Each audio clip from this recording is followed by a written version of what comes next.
All right, looks like people are starting to come in. So feel free to come off of mute and show yourself if you're in a position to share your screen so I can stop looking at all these black boxes with names on them before we get started. I'd love to say hello and learn a little bit more about who's here. Well, good to see you, Drew, and Kelly, good to see you too. I see some familiar names here, so we'll give it a second. Amit, how you been? You're on mute. I put everybody on mute after COVID. I hear way too many things that I shouldn't have heard or seen. How you doing? I'm having my lunch now. A lot of you are, right? So I'm working from home, so. Excellent for today, at least anyway, right? So trying to keep that going even more. So greetings from London. I'm talking to you guys from the UK today. So I'll be over here for the next couple weeks. And so my day, I'm getting closer to happy hour than I think most of you guys are. So it's good to see you guys. So Kelly, you'll keep letting people in. I know we are a few minutes past the hour, so I do want to get started.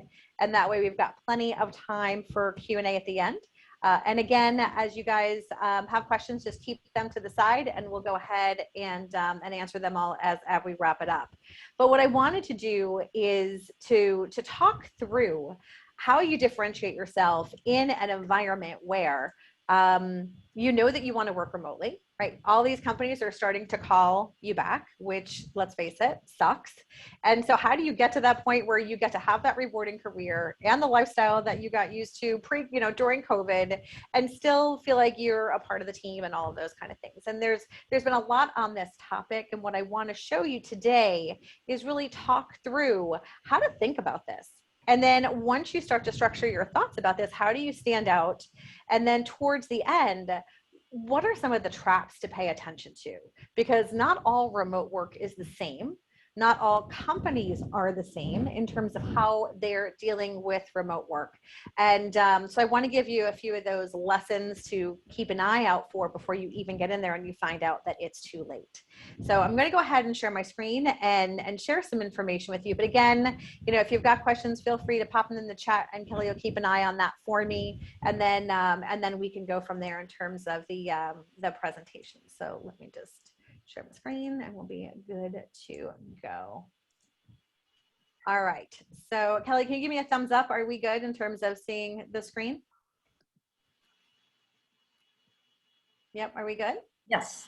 Okay, excellent, fantastic.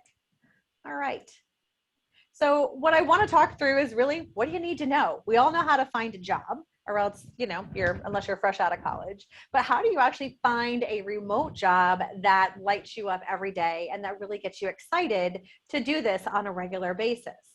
And the first thing you really want to think through is, how do I find the right fit? Because not every remote job is something that you're going to be excited about. Some people really like that hybrid model where you're working, sometimes at home, sometimes in the office, or maybe you're working from home but then travel to see clients. Others really like that work from home idea in terms of, I would love to never have to go in the office and see the knuckleheads and get distracted by all of the things that are in the office. And then you've got these models that are work from anywhere.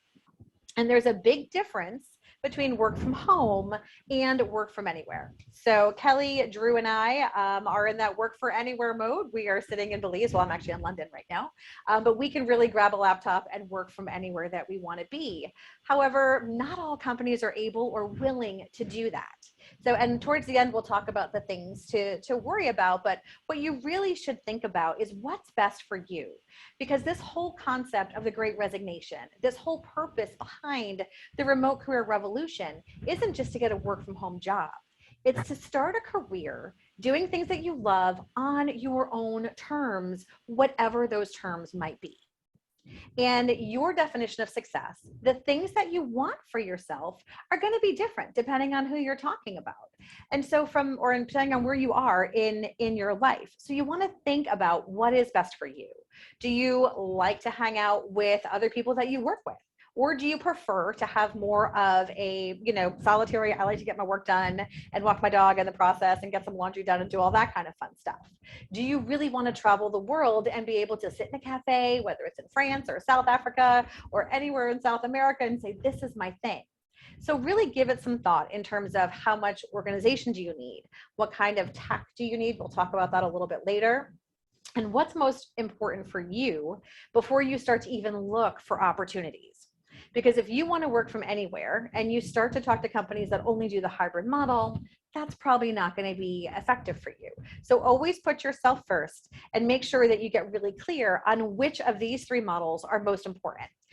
So for those of you that are with me so far today, in that chat window, give me a 1, 2, or 3. What do you think you are most excited about? So is it number 1, the hybrid, number 2, work from home, or is it number 3, work from anywhere? So in terms of your next move, where are you? Just so I can get a sense of the audience and who I'm talking to today. So keep popping that stuff in for me in the chat window with what you're interested in, and we can take it from there. The next thing I want to talk about is how you differentiate yourself, because that is so important. And the things that used to be important from a hiring perspective with hiring managers is really changed a bit. Yes, you still have to be able to do the job. You still got to be a good culture fit, but there are things that you can do right now to start to play differently, to start to highlight things in terms of your resume differently and your LinkedIn profile and how you interview. And how, when you're asking for people to give you references or recommendations on LinkedIn, the things that you want to be able to highlight. And for those of us who have already worked through the pandemic and know the difference between in office as well as working remotely, I think some of this stuff is really going to resonate, but I want to dig in more deeply. So you've got that sense of where do you need to sharpen your focus, and what do you want to be talking about in terms of telling your stories during an interview. And these are the 9 most important things that you need to really, do some self-reflection on to make sure, okay, can I do this? Am I built right for this in terms of your own personal discipline? But also B, how do you start to share the stories that weave all of this stuff right into it? And the most important thing is in terms of what you want to think about is that collaboration and the communication. We know it's different. You can't just roll by somebody's office or somebody's cubicle and say, hey, what did you think about that report I sent out? Or happen to see somebody in the break room and find out that, oh, there's a really important strategic meeting that you didn't get invited to. So you're missing that, that bypass in terms of those conversations. So you've got to find a different way. And so think about what are the skills that you've used either during COVID or now that really accent your ability to collaborate and communicate effectively across all of our technology platforms versus in person. And we all know that when you send an email, 5 people can get the same email and everyone's going to walk away with a different perspective on what did that really mean? And so you want to demonstrate your ability to really reach out, make sure you're part of the vibe and part of that flow, but also make sure that you are able to demonstrate that you're able to really effectively communicate through all different channels, whether it's Slack or some kind of instant message, whether it's through video calls like this, or whether it's, through one-on-one conversations or in writing. The other thing is adaptability. We always know we have to be adaptable in our careers and in our jobs and in the roles that we take, but it takes on an entirely new meaning when you're looking and interviewing and competing for these remote roles. So from an adaptability perspective, you want to make sure that you are telling stories and bringing in references where things have changed on a dime and you've been able to flex and been able to do that.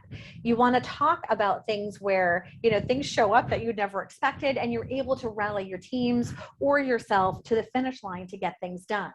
Because things happen, and without having that in-person relationship building and the vibe and the flow that you get from being in the same place, you need to be even more adaptable. And let's face it, who hasn't had their internet crap out 5 minutes before a big meeting, or tech issues, or whatever the case may be? So the more flexible you can demonstrate that you are, and the more adaptable you can tell your stories around, the more interesting and the more qualified you're going to be for these remote roles. The other thing is time management and organization. The whole game changes when you're looking for remote work, because it's not what time did you get in and what time are you leaving. It's how much did you get done. The entire accountability structure changes with remote work, and you have to change with it as well and proactively tell your story and make sure that you can bring back references on these areas of capability. So most of us who are really good at what we do can get our work done in a much shorter amount of time than it takes us when we're in the office. because we're not, blowing, 10 minutes trying to get to and from meetings. We're not caught with small chat in the office, a lot of the distractions that go on. So if we actually just sat down and did our jobs, we could probably do it way faster than we can. So that benefits you in terms of really being able to have that life balance that you want. But in terms of being organized and focusing on your own self-time management, you don't want to have that situation where your boss is like, is it done yet? Is it done yet?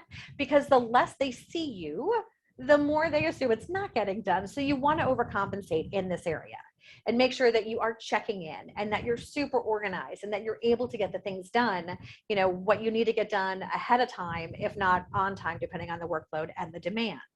So make sure that that you're able to really see and focus on your time management and your organization. And then the next thing you want to focus on is digital literacy, because let's face it, all the tech is great if you know how to use it. And so being able to use all of the messaging platforms and being able to use all the video platforms, especially when you're interviewing, because each company is going to have a different technology platform that they use. And so you want to make sure that you can demonstrate both on your resume, on your LinkedIn profile, and in your conversations, the fact that you can use these collaboration tools all the time.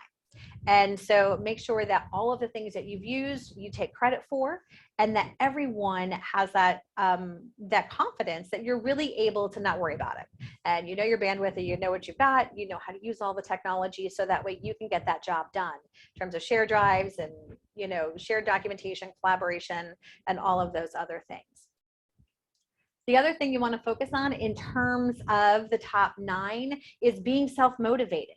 I know for me, sometimes I suck at this because I get my energy from other people. And so if there's like that trading room buzz on the floor and I'm in my office and everybody's feeling the mojo, I'm on it. Like I can get things done.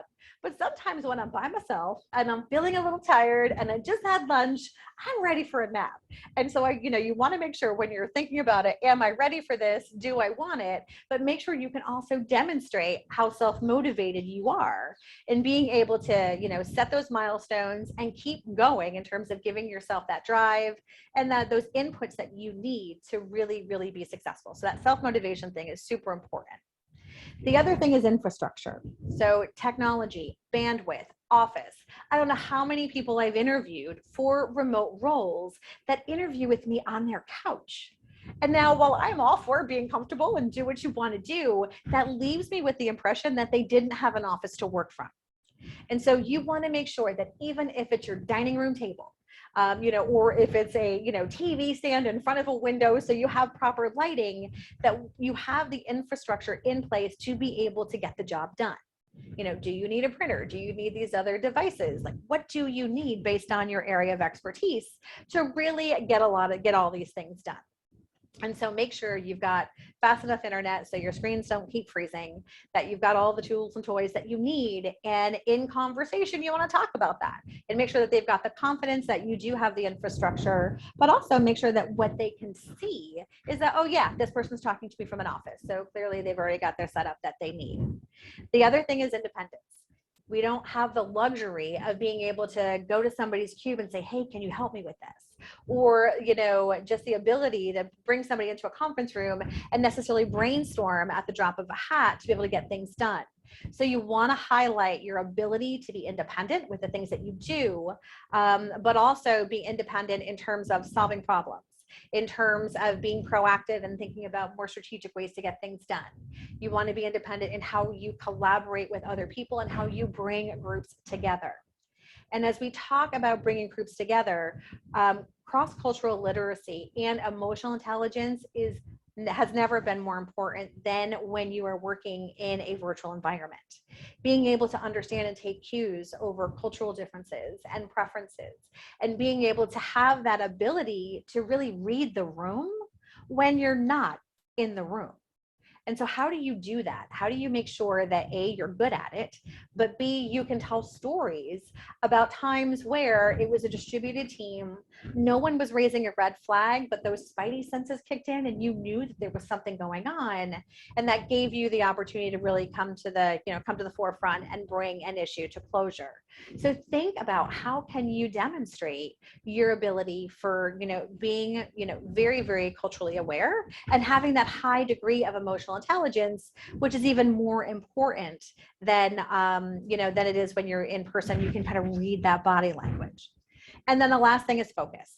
And again, this is something that I struggle with regularly because I love shiny objects. So if there's something else to do, I'm like, oh, there's a squirrel, let me go chase it. And so in terms of your ability to focus and narrow in on the things that you do, you want to highlight your capabilities of doing that. So obviously I wouldn't tell that story in an interview about me, but I would talk about times where I was really, needed to get something done, was under the gun, or an emergency or a client, thing that needed to get done, and talk about how I was really able to get rid of the distractions, the kids, the dogs, all the things that are going on, and really hone in and focus. So when you think about the way you show up today, looking for a more traditional role where you're in the office versus when you are competing for a remote role, these are the things that are going to be most important for you to start to highlight. So it's, in addition to the technical skills and your subject matter area of expertise, you've got to double down on these 9 areas if you really want to differentiate yourself. Because here's the beauty and the curse about remote work. The beauty is your options in terms of who you can work for has just opened significantly. And you're no longer confined to the companies that are in your geographic area. And now the whole world, in some cases, if not the country, is your oyster. However, the competition is no longer in your backyard either. And so you've got to realize that you're not just competing against people that are in your market. You're competing against national resources and in some cases global resources for that same role. So if you want to get in the game and win, you've got to double down on these 9 to really make sure that they have a high degree of confidence that your ability to do all of these things is just baked into the normal way that you get work done. So back to that chat window again, I want to get a sense of, tell me the 2 of the 9 that you feel most confident in terms of your ability to talk about during an interview or start to put some of those contextual clues into your resume. So pop in that chat window, which of the 2 you feel most confident. And I'll give that a minute and see what you guys say.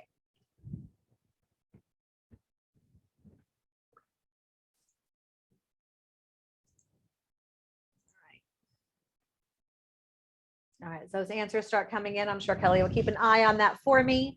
And let's move on to how do you find the right companies? Like, okay, I know I want to work remote. I know I've got all these cool things that I can offer. So now what do I do? And how do I do it? How do I find the right companies? So the first thing is to get that research done. You want to make sure that you know the companies that have that remote work culture so you can really focus in on, not wasting your time with companies that are basically just going to call you back to the office, 10 minutes after you start. But then once you research, you're going to realize that there are thousands of companies out there that have moved to this culture. And if they either they've always been there or they're making their way after COVID to say, you know what, we're going to keep it this way for a variety of different reasons. So make sure that you do that research. But then you're going to be like, okay, overwhelmed, right? It's like going to a Greek diner in New Jersey for dinner, right? You've got 10 pages of things to choose from. So make sure that when you do that research, you're able to really niche in. Because when you start to get too broad, and this is something I talk to my clients with all the time, if you start to speak to everyone in terms of your job search, you speak to no one. And so you need to niche in and you need to narrow in your focus to make sure that you really do have that few, that sector or at least a role within a variety of sectors that are going to be your sweet spot. So make sure you do the research and only focus on the companies that have the model that's your preference, whether it's hybrid, work from home, or work from anywhere, as their core structure. You don't want to go to a company that's going to be making an exception for you, and I'll talk about the perils of that in just a little bit. But make sure that when you do your research, it's like, okay, I want a hybrid work culture. So that may narrow your search a little closer geographically, but at least those companies that you're looking for are going to naturally fit you. Or maybe you're the exact opposite. You're like, nope, I want to work from anywhere. I want to work from the beach, just like Tammy does. And so if you do that, then you want to make sure that you narrow that search down to companies that do have that work from anywhere model, and don't waste your time on the other stuff, because there's a lot of opportunity. And despite all the scary stuff going on right now in terms of the economy, the market is very hot. It's still an employee-based market. You're still in the driver's seat. So do not compromise or settle before you've even taken a chance at getting what you really, really want. And then once you've niched in and you know that, okay, here are the subset of organizations that have the culture that I want for me, then you need to learn how to position yourself. So you're going to take the skills and the capabilities that you currently have. You're going to take the things that are in high demand and in short supply with the industry that you're going after, and you're going to add on those 9 characteristics that we just got done talking about to really show up as the candidate to beat in terms of having these opportunities. And then the last thing you're going to do is you are going to network your butt off. And I know network is like a 4-letter word, even though it's not. And it just makes people's skin crawl, right? You'd rather have a root canal than be forced to network. But here's the reality. If you have more than 10 years or 5 years experience rather in any kind of job area, you have less than a 10% chance of landing a job through a job board. And so many people spend all this time surfing the job boards and looking and applying for, jobs and doing their resume and cover letters. And then they hear nothing. And then they wonder why they hate job hunting. And they wonder why it just feels soul crushing when you go through this process, because it's awful. No one wants to do that. But what you want to do, especially because when you start to look for remote work, you're probably going to see that, I don't know a lot of people that are in these companies, or these aren't companies that I've had the opportunity to have exposure to. And so that's going to create a little bit of swirl. So what you want to do is, this is where you really harness the power of LinkedIn to crush it. And what you do is you look for your people who know people that are in the companies that you're targeting. And then you just become, a cyber stalker to be able to get those introductions from, the organizations that you're interested in, and start to work from the inside out. So what I recommend is that you use the job boards, because there's tons of them out there for remote work, which is awesome. So you want to use that, but for research, not as your end all be all. So make sure that you do not forget the most important part of this, which is going old school and firing up your network to get where you want to go. So again, in that chat window, let me know, like, where are you? Have you started the research and started to niche in?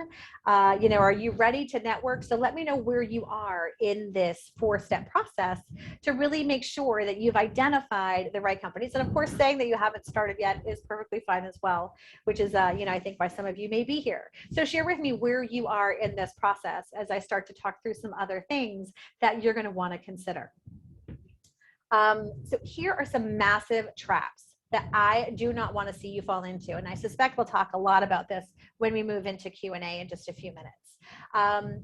And like I said before, not all remote jobs are the same, and not all companies are the same.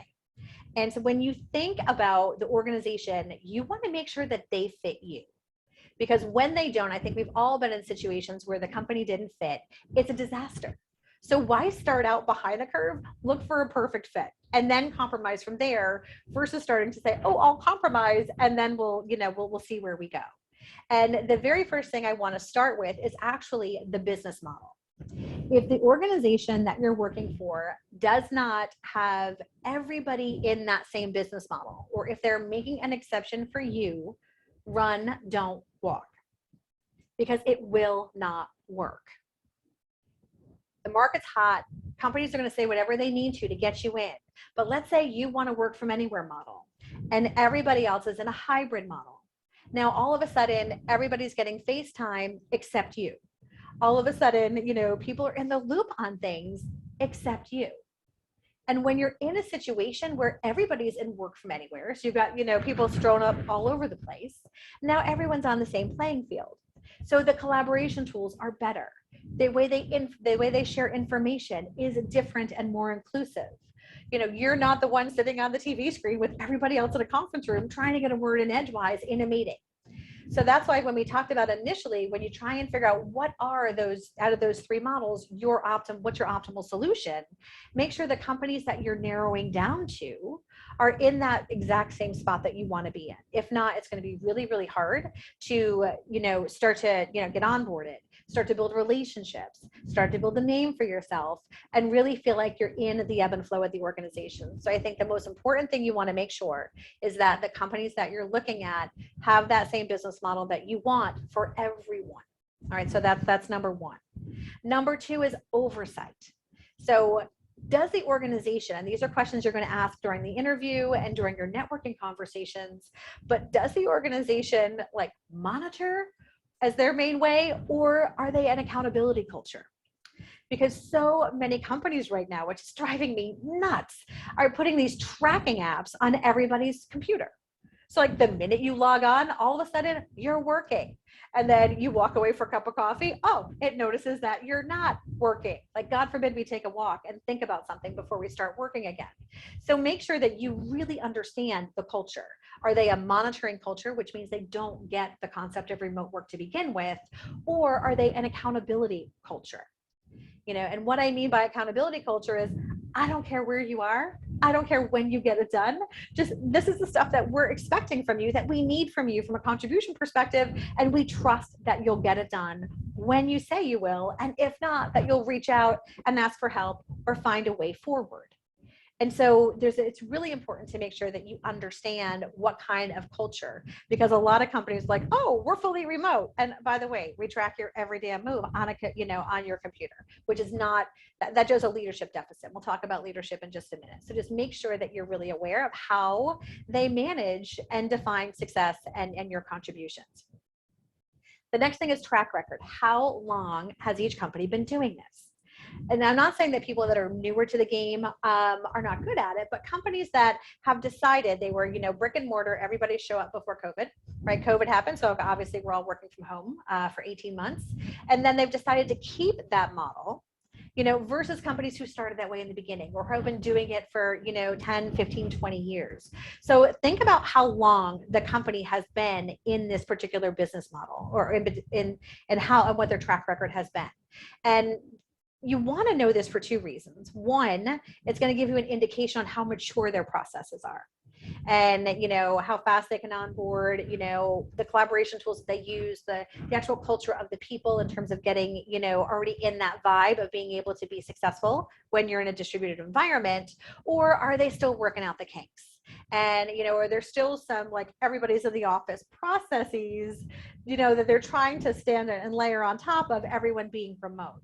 So just look at how long they've been doing it, how successful they are. And these are questions you can also ask during your interview to really get a sense of what their level of maturity is. Now, this may not be a make or break decision like oversight might be, but it's going to give you an indication on growing pains. And you can make that decision of, okay, they're still new to the game, which is, great. It's an aspiration, but they don't have it all figured out yet. So how much do I want to put up with in terms of those growing pains? And then last but not least is leadership, right? And I think that is the biggest reason why companies are calling people back. Quite frankly, it's because their leaders suck. And, they need to see you to show themselves that they're working. They don't know how to hold people accountable and give them empowerment. So you really want to understand the leadership philosophy, how their leaders, and specifically the ones that are going to be in the area that you're interviewing for, what they think and how they judge success. You want to look at, what is the promotability cycle and how are they building and growing their talent within the organization?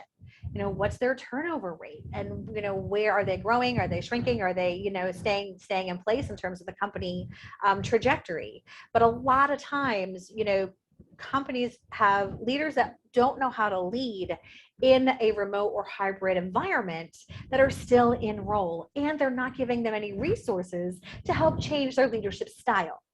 So when you have a leader that only knows how to manage when they see you, and they're still in a company that has made a transition to either hybrid or to remote work, that's usually a disaster.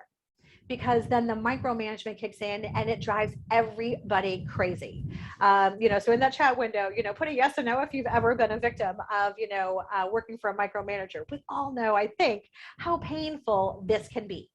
So I want to make sure that you don't take the first thing that comes, that you do your homework, position yourself properly, and then really look through this with an objective and a critical eye, and make sure that the business model aligns with what you want to do, so everyone's on the same page, that they have an accountability and an empowerment culture, not a monitoring culture. They've done this long enough to where they're not trying to figure it out still, in terms of, changing the wheels on, a car that's moving at 100 miles an hour, and that their leadership has a style that is exactly what you want. And I think that's one of the most exciting things about working for companies that really get it. And these are companies that have, been remote for a long time, and they wear it with a badge of honor. It's not like, oh yeah, we have to still do this because no one wants to work the other way. But it's like, no, we're a work from anywhere culture, or we're a work from home culture. Because when they start like that, they take that on like, we're better than the others, because the leaders usually are. So I want to make sure that that you keep an open eye for all of these traps, because you can get in there and realize, oh my goodness, I just landed in crazy town. And yes, I'm home every day, but I still want to jump out my window, so I don't want that to happen to you, because let's face it, finding, a good job is just as hard as finding a crappy one. So let's make sure that you're focused on finding the good ones only. And the last thing I want to talk to you about are some resources that we have available for you. And then we're going to open it up to Q&A, where we'll, take off your mics and then your camera as well, if you're in a position to do that. And we're going to answer all the questions that you have as well. So the last thing I want to talk about really quickly are some of the resources that we've got, because when I saw this going down last summer, the call, everybody's getting called back to work. It was all kinds of craziness. People were losing their mind. The Great Resignation had started, all of this stuff.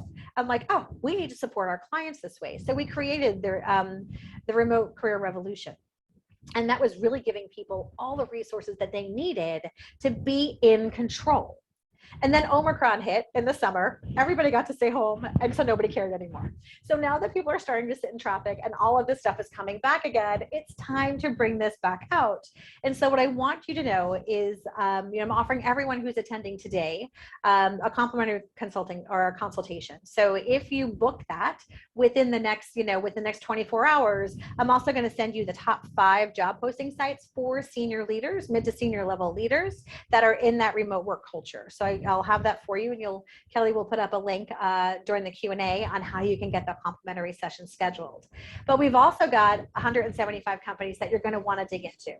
So if you've not done this yet, you're going to want to get that download, and we'll give you the link to that as well in our follow-up email with the replay. But we also have the ability to really help you move faster with an accelerator pack, because we talked about how you need to stand out differently. We talked about all of the different things that you've got to tuck in more of a nuancey kind of way. And this accelerator pack will show you exactly how to do that. And so to take that profile, your resume, how to interview for a virtual role, as well as a prep checklist and a bonus for a collateral guide. So we've got that for you as well. That's a low priced offer. So I'm hoping you guys take advantage of that to really dust off all of your materials. And then last but not least, when you really want to crush it and you want to make sure that you're doing it as fast as you possibly can, we have a full program that's about a month long that really helps you set your strategy, figure out what that unique advantage is to help you stand out against all the competition, and then show you exactly what to do to get noticed and how to take action to get that job offer for that ideal role, within that ideal business model. And you'll also get some bonuses in terms of finding your culture fit, and also the do's and don'ts of job hunting emails. So I give you templates that you just fill in the blank. So all of those awkward things you don't know what to say are solved with that program as well. So I'm going to stop my screen sharing. Let's all come off of you and pop on video, and let's see what kind of questions you guys have for me today.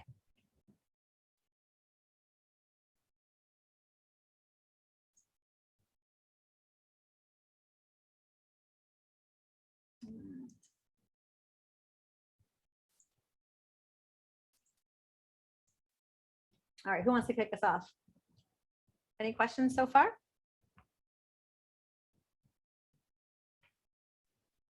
Yeah, hi. This is Daniel Weber. Hi, Daniel. How are you? Good. I just wanted to have you clarify one of the statistics you gave earlier. You were saying if you have over 10 years of experience, you have less than 10% chance of getting a job from a job board. That's right. And is that because they're looking for entry level on job boards and they're looking for experience through networking? So, so Daniel, walk me through in terms of your role. Are you an individual contributor, a people manager, or a manager of managers? I'm a manager of managers. Okay. So you've hired people, right? So you've been through this game before. You've got a critical role, and you know you need to have it filled with someone you can trust. What's the first thing you do? Do you call your friends and say, who do you know? Or do you call HR and say, I have to open, I have a job posting I need to put out first? Well, work for relatively big companies, so I go to HR first. Okay. And do you put this out? Do you put the word out as well? I'm a Fortune 100 girl myself back in corporate. Sure. Yeah. Right. Because I mean, we do look internal, but yeah, I mean, job posts straight to the board. Yeah. And then internal second. Yep. Okay. Interesting. So what the research shows and what my experience has also shown is that you're going to see job openings from top to bottom, right? They're just out there. But by the time roles that require more experience hit the job boards, chances are very good they're already filled. Because you've worked either through your own channels where you know that there's somebody within your organization that you want to bring into that role, but you have to post it externally for 7 days to make sure that you've cast a wide net, met all the EEO requirements and things like that. So the more senior the role, the more likely that specific role has already has been open unofficially for weeks, if not a little bit longer than that. And that's why it becomes much harder to really get that role from a job board, because there's been so much work and so much traction that's gone on. And I know, I mean, I've hired hundreds of people throughout my career, and I would much rather bring somebody in at any level within the organization that came in with a referral then that came in off from HR saying, hey, here's some resumes, look at this. And so that's why when managers of managers specifically, but even people managers and individual contributors that have been in the game for a bit, these job boards just become soul crushing, because you're ghosted. You're basically putting in hours and hours and hours of work for basically nothing.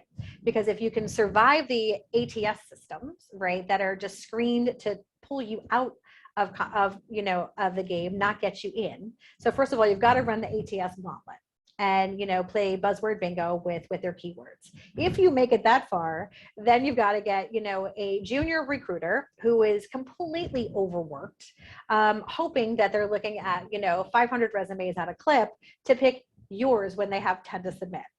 And then if that actually works, then you've got to, so when you start to think about all of the things that you've got to get through from a job board versus working your network and finding who's on the inside, who can I talk to, how can I do these informational interviews to get smarter about the company, that moves much, much faster and much more effectively for people that have been employed for longer than 5 to 10 years. Does that help? Sure does. Okay. So it's, use those job boards. Thanks, Stacey. Appreciate that, right? It is buzzword bingo. And we used to play buzzword bingo in big meetings too, like town halls and stuff. We, have these unofficial bingo boards that we'd put out, and, whoever won bingo got to buy beer that night. But, so yeah, love buzzword bingo. And I don't want you guys to fall in that trap, because it doesn't matter who I talk to. 100% of my clients have this compulsion to respond to job boards. And they think, okay, we're good, that's it. And I'm like, oh my God. And then they wonder why they just want to kill themselves at the end of the week. So you don't want that for yourself. So use those job boards as research, right? Understand who's hiring. What are they hiring for? Who's growing? Who's not? Oh, wait a minute. I saw that job open 3 months ago. What happened, right? Did this company suck, and did the person who took it run out screaming? What's the situation? So use it, because there's a lot of intel, but don't use it as the end all be all. So job boards serve their purpose, but it's not to send your resume in and expect that you're going to land that job in any degree of time. right? It's going to take forever, if at all. So, work that network for sure. Great question. Any other questions?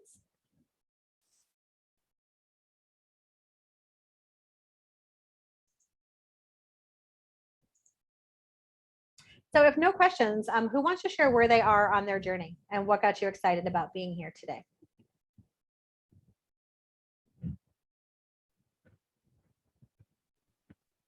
Well, Daniel again, Thanks, Daniel. I'm happy to share. I've only done retail, and I'm really trying to pivot into work from home or work from anywhere. Yep. And my wife has successfully done it, and she got hers through a recommendation, or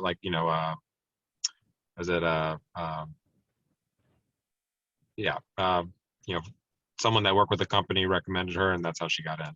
And so I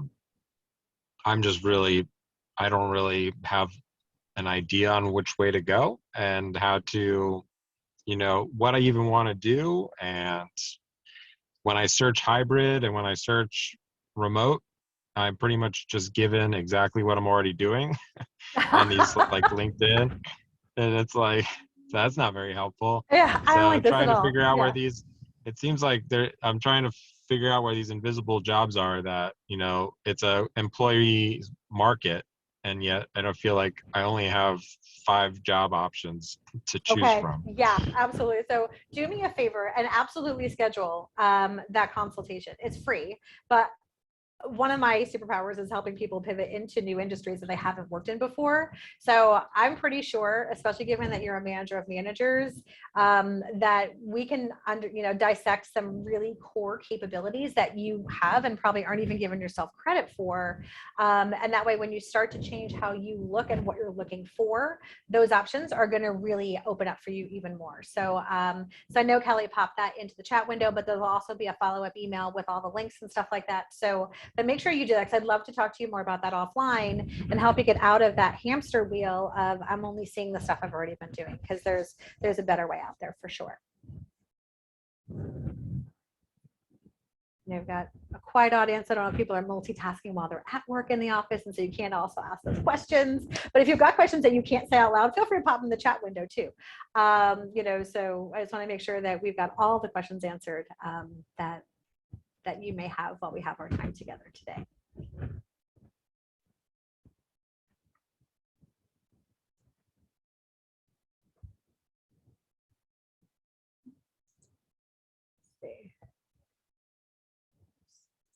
Trying to open the chat window, I'm opening up our Slack channel instead. That's not going to help. Can I ask a question? Absolutely. So my question, excuse me, I lost my voice a little bit. Do you find that when you're looking for remote jobs that that when hiring managers or people who you don't know through networking, that they're weighting your resume as highly as they used to kind of before COVID, or is there like an online presence that's become more important than it used to be? Like how would you compare those in your experience or from your client's experience? Yep. Great question, Drew. And the tide has turned in terms of LinkedIn is by far the most important tool you have in your job search. And so for those of you that are like me and hate social media, I know you're probably throwing up your mouth a little bit hearing me say that, but it is true. When you think about it, it is your absolute first impression. So I don't care if somebody knows you really well or like, hey, this person's great. The very, very first thing everyone will do is look you up on LinkedIn. And so if that first impression doesn't feel like, bam, oh my goodness, yes, this is exactly the person that I'm looking for, which is why you have to niche in, by the way, you are already starting from behind the curve.